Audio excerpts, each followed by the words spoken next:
اعوذ باللہ من الشیطان الرجیم، بسم اللہ الرحمن الرحیم۔ قندیل یوٹیوب چینل دیکھنے والے ناظرین کی خدمت میں آداب عرض ہے۔ ناظرین، جرنیلوں نے ایک دفعہ پھر اپنی بھرپور قوت کا مظاہرہ کرتے ہوئے اپنی طاقت منوائی اور آئی جی سندھ کو اغوا کر لیا۔ یہ طاقت کا مظاہرہ کوئی پہلی بار نہیں ہوا ہے، یہ تسلسل گزشتہ 72 سال سے جاری ہے، لیکن کوئی بھی ایسی ہستی نہیں جو ان کا راستہ روکنے کی کوشش کر سکے۔ ناظرین، آئی جی سندھ کوئی معمولی ہستی نہیں، عہدے کے لحاظ سے یہ وزیر اعلیٰ یا گورنر کے ہم پلہ عہدہ ہوتا ہے، لیکن چونکہ ہمارے ہاں طاقت کا توازن صرف ڈی ایچ کیو کے ہاتھوں میں ہے، اس لیے باقی سارے محکمے، باقی سارے ادارے، باقی سارے عوامی نمائندے، عوامی عہدے ان کے آگے بالکل بے بس ہے، ریت کی دیوار کی طرح ان کی ایک پونگ سے سب کچھ اڑ جاتا ہے، چاہے وہ وزیر اعظم ہو یا صدر ہو یا اور کوئی عہدیدار ہو، ان کے ایک اشارے سے، ایک جنبش سے سب کچھ ملیامیٹ ہو جاتا ہے۔ حتیٰ کہ ہماری عدالتیں بھی ان کے بوٹ کی چاپ سے محفوظ نہیں۔ اگر آئی جی سندھ ہمت کر کے ان اہلکاروں کا گریبان پکڑتے، چاہے انجام کچھ بھی ہوتا، لاشیں ہی کیوں نہ گرتی، لیکن یہ 72 سالہ جرنیلی راج کم از کم رک جاتا۔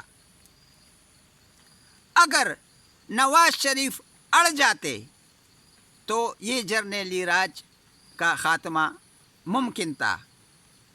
اگر ماضی میں اسی طرح بٹو ڈٹ جاتے تو یہ جرنیلی راج ممکن تھا، اس کا خاتمہ ممکن تھا۔ اگر اسی طرح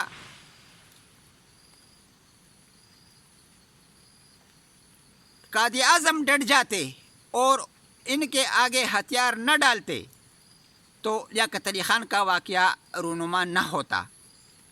یہ 72 سالہ بدماشی جو یہ انگریز کے پروردہ ہمارے ساتھ روا رکھے ہوئے ہیں، جن کی وجہ سے ملک تباہ ہوا، ہمارے اڑوس پڑوس پر ان لوگوں نے یہ لغار رکھی، امریکی مہربانیوں سے قوم برباد ہوا، نفرتیں بڑھ گئی، سریں کٹ گئی، بچے یتیم ہوئے، مہنگائی بڑھ گئی، غریب کا ستیہ ناش ہوا، یہ سب جرنیلی حماقتوں کا نتیجہ ہے جسے ہم بھگت رہے ہیں۔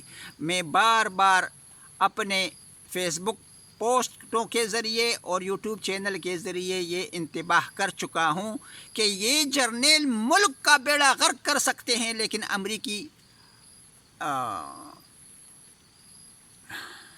غلیظ الفاظ استعمال کرنا مناسب نہیں سمجھتا، لیکن امریکی حمایت یہ لوگ نہیں چھوڑ سکتے۔ آپ لوگ کیوں نہیں سمجھ رہے ہو کہ یہ ہمارے جرنیل ایک حرکت بھی ملکی مفاد کے لیے نہیں کر رہے؟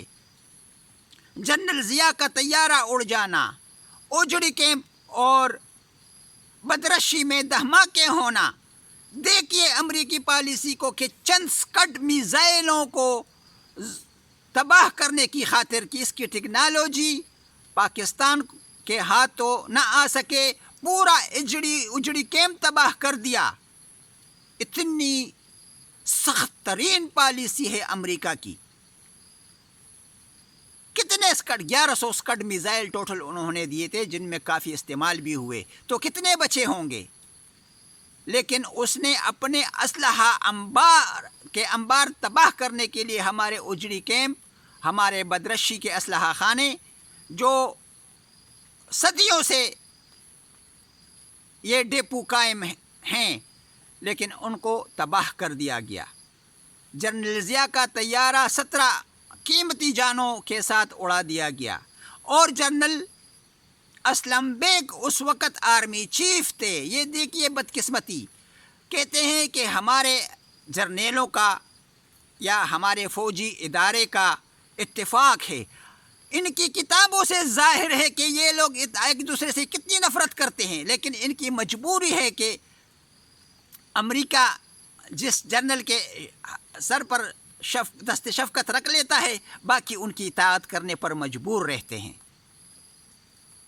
جس طرح جنرل ضیاء کے ساتھ جنرل چشتی سمیت سب اختلاف رکھتے تھے، لیکن وہ امریکی پٹھو تھا، لہٰذا سب خاموش تھے. تمام جنرل کے انٹرویوز دیکھ لیجئے، کتابیں پڑھ لیجئے، آپ کو سب جنرل ضیاء کے مخالف نظر آئیں گے. اسی طرح جنرل یحییٰ کے، اسی طرح جنرل ایوب کے. یہ آخری جنرل تو آپ لوگوں کے سامنے گزرا ہے، تو تازہ واقعات ہیں. اگر آپ لوگ کتابیں نہیں پڑھتے کہ جنرل مشرف کی بدماشیاں، اس کی للکار، ان کی حماقتیں، ایک ٹیلی فون سے ڈیر ہونا، یہ حماقتیں کب تک چلتی رہے گی؟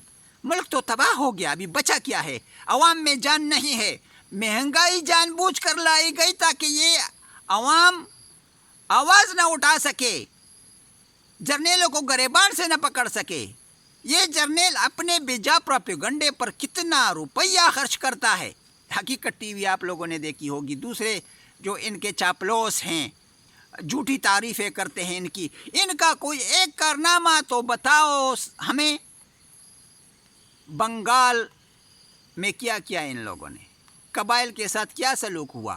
سوات بنیر میں کیا ہوا؟ کراچی میں کیا ہوا؟ مہاجر کو موومنٹ کس نے بنائی؟ کس نے تقسیم کیا؟ پھر پنجابی پختون اتحاد کس نے بنایا؟ مولانا حق نواز جنگوی، مولانا اعظم طارق، ان سے غلیظ کام کس نے لیے؟ اور یہ علماء آخر استعمال کیوں ہوتے ہیں ان کے لیے؟ یہ صرف جرنیلوں کی بدماشی نہیں ہے. یہ بدماش اس لیے بنے کہ عدالتیں بھی ان کی بدماشی کو تسلیم کر گئے، علماء بھی ان کے ساتھ ملی بھگت کر گئے. اگر علماء اور عدالتیں ان کی حمایت نہ کرتے تو آج یہ آئی جی پی کے بنگلے تک نہ پہنچتے. جب وہ آئی جی پی کو زیر کر لیتے ہیں تو اس سے اندازہ لگاؤ کہ مطیع اللہ جان کے ساتھ ان لوگوں نے کیا سلوک کیا ہوگا. انہوں نے چیف جسٹسوں کے ساتھ کیا سلوک کیا ہوگا. ان کو کتنی غلیظ الفاظ استعمال کیے ہوں گے کہ تمہارے گھر میں بھی جوان بیٹیاں ہیں، یا تمہارے مطیع اللہ جان کو کہا گیا کہ نہیں کہ تمہارے بچے بھی ہیں. یہ اتنے بے ہنگم بے لگام ہو گئے ہیں کہ ان لوگوں کو بہنوں، بیٹیوں، ماؤں کی تعظیم کرنے کی کوئی لحاظ ہی نہیں. یہ لوگ رشتوں کے تقدس کو سمجھتے ہی نہیں، کیونکہ ان کو یہ سمجھایا گیا ہے کہ اس ملک پاکستان کے عظیم تر لوگ تم ہو اور واحد تم ہی محافظ ہو. حالانکہ ایسا نہیں ہے. یہ سب جھوٹ، فریب اور منافقت ہے پروپیگنڈے کے ذریعے. اگر یہ ملک کے محافظ ہوتے تو سن 65 میں ان کی پتلونیں پلٹن گراؤنڈ میں اترتی. ہرگز نہیں. یہ ملک کے محافظ نہیں. اللہ کبھی بھی کسی کے ساتھ ناجائز نہیں کرتا. 93,000 لشکری جرار تاریخی دنیا کے تاریخ میں اتنی عظیم فوج کو کبھی ہتھیار ڈالنے پر کسی نے مجبور نہیں کیا. یہ جنرل عبداللہ خان نیازی کی مہربانی ہے، اور وہ ہنستے ہوئے ہتھیار ڈال رہے ہیں جیسے یہ طے شدہ پالیسی کا حصہ ہو. حمود الرحمان کا مشن یہ لوگ کیوں شائع نہیں کرنے دیتے؟ اس لیے کہ اس میں سب جرنیلی غلاظتیں ہیں. تو میرے دوستو، یہی وقت ہے کہ ہم ان طالع آزماؤں سے، امریکی نمک خواروں سے اور برطانوی دلالوں سے اپنے قوم کو چھٹکارا دیں. ہمیں ان کی کوئی ضرورت نہیں ہے. عوام خود ملک کی حفاظت کر سکتے ہیں، خود سرحدوں پر پہرے دے سکتے ہیں. ہمارے فوجی جوان جو ہمارے بھائی ہیں وہ ملک کے لیے قربانی دے سکتے ہیں، لیکن جرنیل اور بریگیڈیئر یہ عہدے ختم کرنے ہوں گے ملک کے عظیم تر مفاد کی خاطر، کیونکہ یہ سب برطانیہ کے ٹریننگ شدہ ہیں اور امریکی مفادات کے لیے کام کر رہے ہیں. یہ دو حکومتیں، برطانیہ اور امریکہ، ان لوگوں نے ہمارے اداروں کو، خصوصاً ISI اور GHQ کو ایسے شکنجے میں جکڑا ہوا ہے کہ یہ ہر رشتے کو ہر زاویے کو اور ہر انسانی رشتے کو پامال کر سکتے ہیں. کوئی لحاظ نہیں ان لوگوں میں، نہ مذہبی، نہ قومی، نہ قومیتی، نہ رشتے ناتوں کی.